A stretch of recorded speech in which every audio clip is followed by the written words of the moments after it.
경기전은 조선을 건국한 태조의 어진을 모시기 위해 태종 10년 1410년에 태조 이성계의 선조들이 대대로 살았던 전주에 지어진 진전입니다.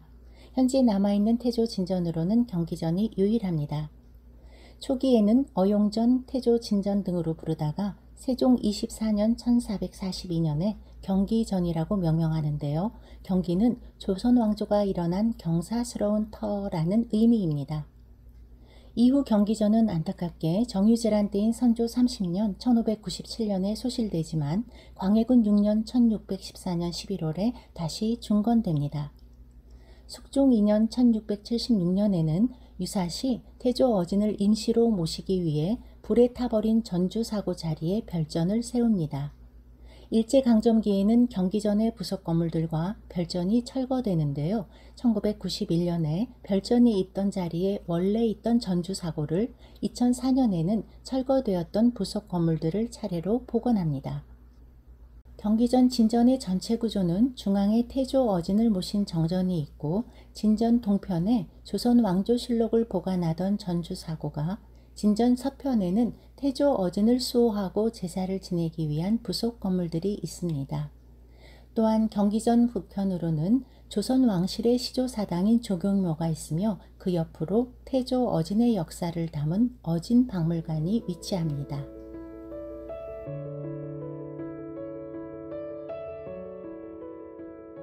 경기전 정전은 조선왕국을 개국한 태조 이성계의 어진을 봉안한 곳인데요. 1991년 1월 9일 대한민국 사적 제339호로 승격되고 2008년 12월 1일 대한민국 보물 제1578호로 지정되었습니다. 정전은 가운데 제례를 위한 공간과 양쪽의 잉랑으로 이루어져 있는데요. 제례 공간에는 뒤쪽에 어진을 모셨던 정청이 있고요. 그 앞에는 정자각이 있어서 그곳에서 제례가 행하여졌습니다. 정전 입구에서 정자각까지는 돌을 깔아 만든 길이 있는데 가운데 길은 왕의 혼령이 드나든다는 길이고요. 좌우의 길은 제사를 주관하는 사람이 향을 들고 지나다니는 길입니다.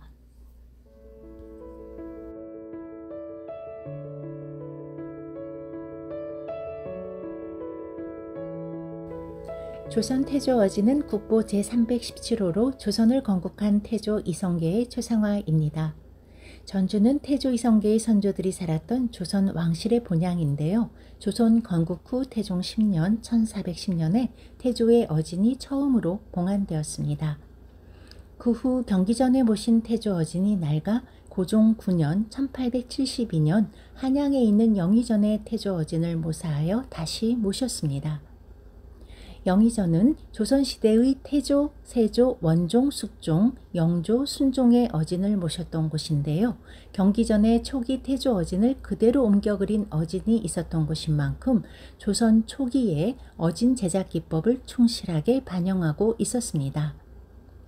태조 어진은 전주를 비롯해 태조가 태어난 함경도 영흥, 고구려의 왕도 평양, 신라의 왕도 경주, 고려의 왕도 개경 등 지방 5곳에 모셔졌으나 현재는 전주 경기전의 태조 어진만이 유일하게 남아 있습니다. 태조는 키가 크고 몸이 곧바르며 귀가 아주 컸다고 합니다.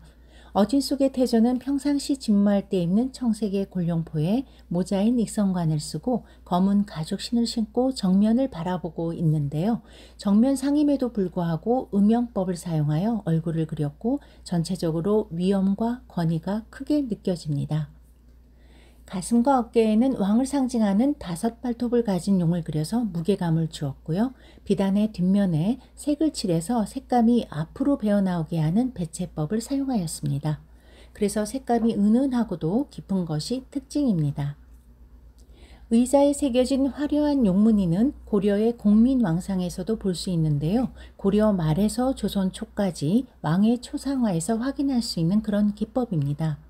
바닥에 깔린 것은 숙종 때까지 왕의 초상화에 사용된 것으로 오래된 화법임을 보여주고 있습니다.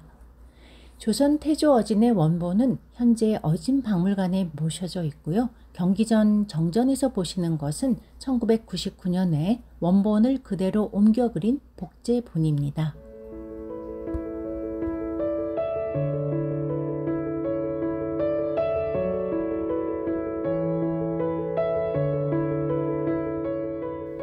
태조어진실은 현존하고 있는 유일한 태조어진을 전시하고 있는 공간인데요. 평상시에는 모사본을 전시하고 진본은 특정 기간에만 공개한다고 합니다. 방문 당시에 어진박물관은 새로운 시설과 전시 구성을 위한 증축 공사 중이어서 지하 공간에서만 어진들을 만날 수 있었는데요.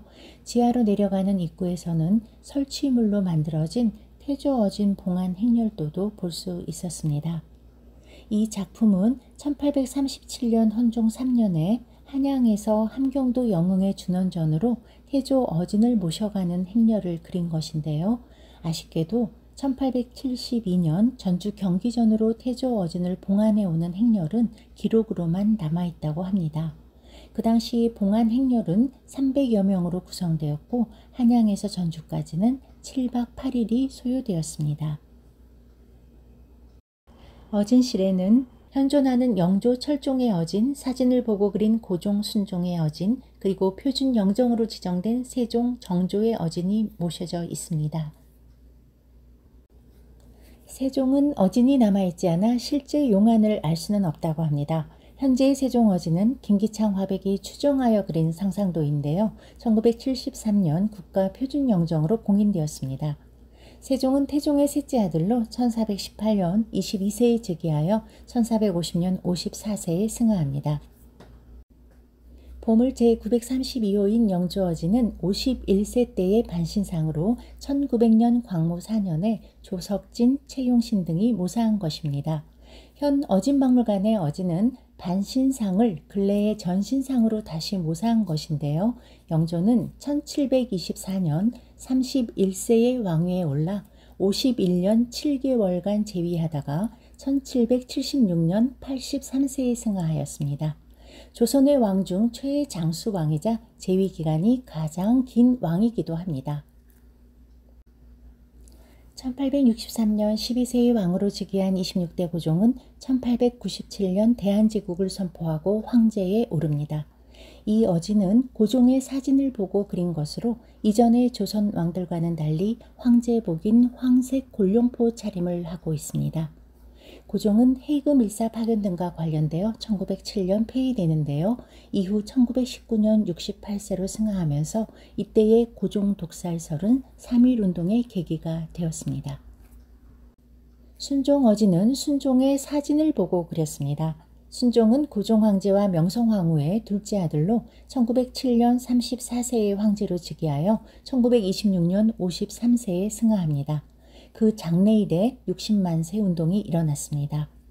어진 속 순종은 면류관을 쓰고 옷에 들어가는 문양의 수가 12가지인 12장복을 입은 대례복 차림입니다. 가마실은 태조 어진 봉안 시 사용되었던 신연, 향정자, 가교, 채여 등 가마가 전시되어 있고요. 닭종이로 만든 태조 어진 봉안 행렬도 만나보실 수 있습니다. 역사실은 경기전의 역사와 함께 조선 왕조의 발상지로서 전주의 문화유산이 소개되고 있습니다. 경기전 정전의 입구인 내산문 동쪽으로 나 있는 작은 문으로 들어가면 또 하나의 역사적 의미를 되새기게 되는 전주사고 실록각을 만나게 됩니다.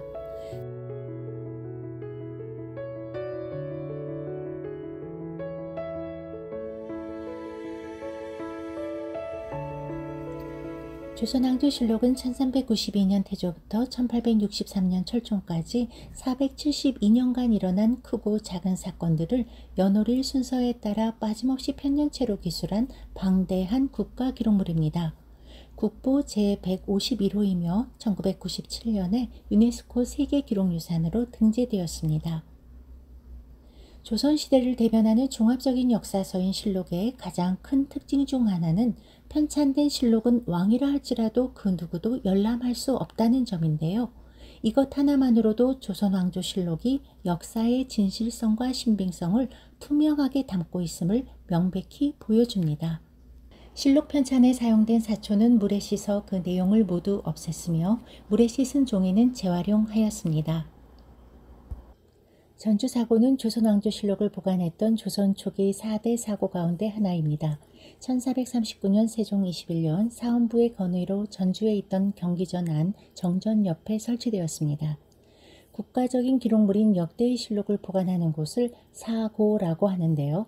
이 사고를 사각 또는 실록각이라고도 부릅니다. 조선 건국 직후에는 개경의 수창궁에 사고가 있었으나 경복궁을 지어 한양으로 전도한 뒤에는 고려의 사고 제도를 계승하여 조선 초기부터 한양의 춘추관과 충청도의 충주 이 두 곳에 사고를 두었고 1439년 세종 21년에 경상도의 성주와 전라도의 전주에도 외사고를 설치합니다. 전주에 사고를 설치한 것은 이곳이 조선 왕실의 본관지이며 이미 1410년 태종 10년에 태조의 어진이 경기전에 봉안되었기 때문으로 추정할 수 있습니다. 그런데 초기에는 실록각이 따로 마련되지 않아 28년간 실록들을 여러 차례 옮겨 보관하는 어려움을 겪습니다.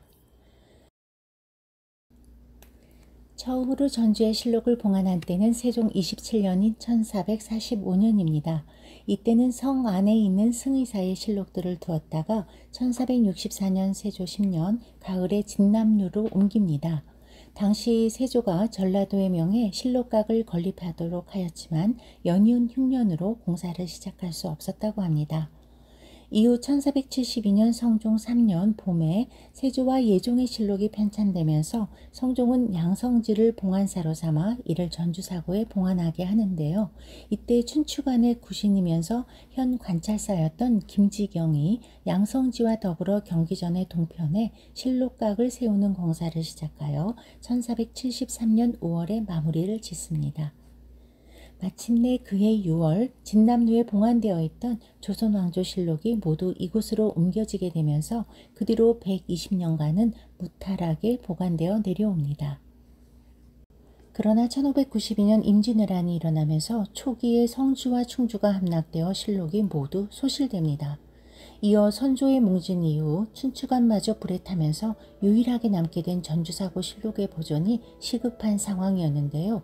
전라도 유생이었던 안의와 손옥록은 그해 6월 22일 일본군이 금산에 침입했다는 소식에 사제를 털어 태조실록부터 13대 명종실록까지 804권의 조선왕조실록과 기타 사고에 소장되어 있던 고려사와 같은 귀한 도서들을 정읍현 대장산 은봉암으로 급히 운반합니다. 이후 조정에 임기할 때까지 1년여 동안 교대로 밤잠을 자지 않으며 잘 지켜냈다고 하니 그 감사함을 잊을 수가 없습니다.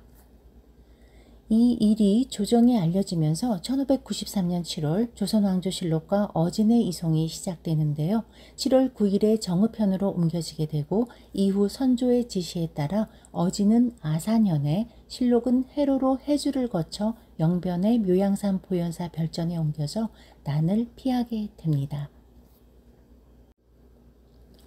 임진왜란이 평정된 이후 1603년 강화도로 다시 옮겨진 조선왕조실록은 전주사고본을 기초로 1603년 7월부터 1606년 3월까지 2년 9개월에 걸쳐 태조실록부터 명종실록에 이르는 804권의 교정본을 편찬합니다. 이후 이 교정본 세 부가 활자로 다시 출판되어 조선왕조실록은 모두 5부가 완성됩니다.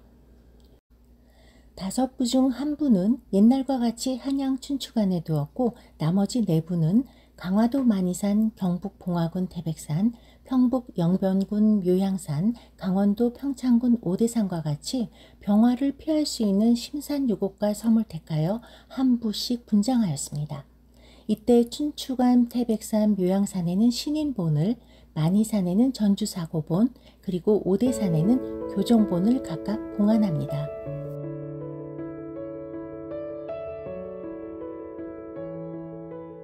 1473년 건립되었던 실록각은 임진왜란 때 전화를 면하고 보존되었지만 안타깝게도 1597년 정유재란 때 그만 소실됩니다. 현존 건물은 옛 전주사고터에 1991년 새로 복원한 것인데요. 비록 당대의 실록각 모습은 아니지만 이러한 복원을 통해 후대의 그 소중한 의미를 되새기게 할 수 있어 반가운 마음이었습니다. 이곳에서는 전주사고의 역사에 관련된 전시물들과 복본이긴 하지만 조선왕조실록 일부를 만나보실 수 있습니다. 실록각은 전면 3칸, 측면 2칸에 마패 지붕을 한 2층의 누각식 단일 건물입니다. 1층은 바닥이나 벽 문을 설치하지 않고 기둥만 세운 구조로 2층에 비로소 바닥을 설치하는 필로티 스타일이어서 대신 넓게 트여 있습니다. 2층은 돌 위에 세워진 사다리를 타고 올라가게 되어 있는데요. 널빤지로 된 판벽이 설치되었고 우물마루가 깔렸으며 칸 사이에 살창을 두었습니다. 이는 통풍을 원활하게 하여 습기로 인한 훼손과 동물이나 해충들로부터의 피해를 최대한 막고자 한 노력으로 보여집니다. 또한 건물 주위에는 담을 쌓아서 조선시대의 전형적인 사고 건물의 형태를 갖추었습니다. 유형문화재 제16호인 조경묘는 전주 이씨의 시조 이한과 시조비인 경주 김씨의 위패를 봉안한 왕실의 시조사당입니다. 1771년 영조 47년에 건립되었는데요. 조경묘가 경기전과 함께 전주가 조선 왕조의 발원지임을 상정하는 곳입니다. 1986년 민속자료 제26호로 지정된 예종대왕 태실 및 비입니다. 왕가에서는 아이가 태어나면 그 태를 소중히 하여 석실에 모시게 되는데요. 이를 태실이라고 합니다. 8대 예종은 세조의 뒤를 이어 19세 나이로 즉위하지만 1년여 만에 20세로 승하하였습니다. 원래 완주군 구이면 원덕리 태실마을 뒷산에 있었던 것을 1970년 경기전으로 옮겼습니다. 비는 태실과 함께 옮겨온 것으로 예종대왕의 태실임을 알리는 글과 비의 건립연대를 앞뒷면에 새겼습니다. 앞면에는 예종대왕 태실이라 하여 그 주인공을 밝히고 뒷면에는 선조 11년 1578년에 처음 비를 세운 후 156년이 지난 영조 10년 1734년에 다시 세웠다고 적고 있습니다. 비는 잘 보존된 거북 모양의 받침돌 위에 비신을 세우고 뿔 없는 용무늬 머릿돌을 얹은 모습입니다. 경기전 정전의 왼편에는 부속 건물들이 여럿 있는데요. 그 중에 수복, 정은 경기전의 제사에 관한 일을 맡아보는 수복들이 건물이나 물건 등을 지키며 주로 큰 일이 있을 때 행사를 준비하기 위해 임시로 거처하는 곳입니다. 겉모습은 사대부의 안채와 많이 흡사합니다. 마청은 경기전의 의식이나 관원의 교통수단 목적으로 이용하는 말들을 위해 지어졌는데요. 조정에서 참례하기 위해 내려오는 그 관리들의 말을 두는 곳이기도 합니다. 전사청은 국가의 제사에 쓸 제수 준비와 제상 차리는 일을 담당하는 전사관이 사무를 행하면서 제사 준비를 하는 곳입니다. 용실은 제수용 음식을 만드는 곳으로 디딜방아와 절구를 두었습니다. 여러 가지 재료의 준비를 위하여 조가청이나 전사청과 인접해 있어야 하고 주변에는 불결한 시설이 없어야 합니다. 그래서 늘 경건하고 신성한 장소로 여겨집니다. 조가청은 떡이나 유밀, 다식 등의 제사 음식을 만들고 보관하는 장소입니다. 제기고는 제양 때 사용하는 각종 제기와 기물, 기구 등을 보관하는 장소로 마룻바닥은 지면과 어느 정도 분리되어 있어 습기가 차지 않고 기물을 보관하는 데 적합하게 지어졌습니다. 수문장청은 경기전의 일곽을 지키는 수문꾼들이 업무를 보는 곳으로 경덕헌이라고도 합니다. 동제와 서제는 제사를 지내기 위하여 지어진 집으로 제각이라고도 하며 제관들의 제계의식을 하기 위한 곳입니다. 어정은 임금의 음식을 만들거나 임금이 마실 물을 깃는 우물을 말합니다. 종묘, 사직단 등 임금이 참여하는 제례에 사용하는 우물도 어정이라고 합니다. 하마비는 누구나 그 앞을 지날 때 신분 고하를 막론하고 타고 가던 말에서 내리라는 글을 새겨놓은 비석입니다. 경기전이 왕들이 직접 거주했던 궁은 아니지만 왕의 어진이 봉안된 곳이니만큼 방문객들은 타던 말에서 내려 예를 갖추어야 했습니다. 경기전의 하마비는 유형문화재 제222호로 일반적인 하마비와는 달리 암수 2마리의 동물이 비를 받치고 있는 독특한 형태를 하고 있습니다.